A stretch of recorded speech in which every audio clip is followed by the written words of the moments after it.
સમલાયા ગામ પાસે આવેલ ગાંગડિયા ફાટક નજીક મોક ડ્રીલ યોજાઈ।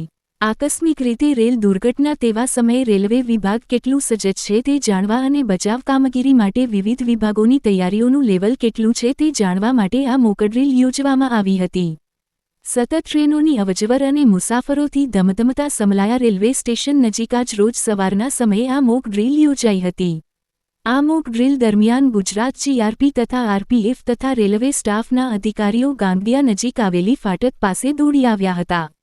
વડોદરા જિલ્લાના રેલવે જંકશન પર વાગ્યા ઇમરજન્સી સાયરન। સાયરન વાગતાની સાથે સાવલી તાલુકાના ગાંગડિયા ગામ નજીક આવેલી રેલવે ફાટક પર યોજાઈ મોક ડ્રીલ। મોક ડ્રીલના ભાગરૂપે સીઆરપીએફ, ગુજરાત પોલીસ તથા રેલવે તંત્રના અધિકારીઓ મોક ડ્રીલ દરમિયાન દોડી આવ્યા। મોક ડ્રીલનો મુખ્ય હેતુ આકસ્મિક રીતે રેલવે ક્રોસિંગ અકસ્માત સર્જાય તો શું કરવું અને કઈ રીતે તૈયાર રહેવું।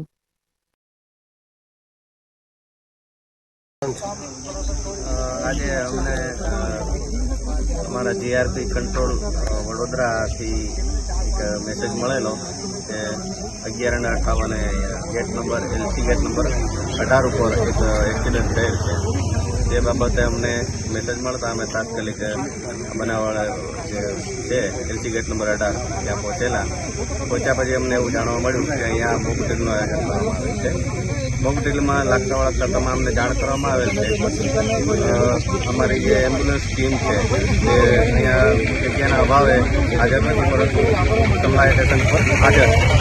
બાકી આરપીએફ, જીઆરપીએફ, एलसीबी, एसओजी तमाम माणसों यहाँ हाजर है मोक ड્રીલના સમયસર। आपका नाम सर? आपका नाम? मारो नाम है जीएस बारिया। वडोदरा डिविजन में जीआरपी अंदर डीवायएसपी।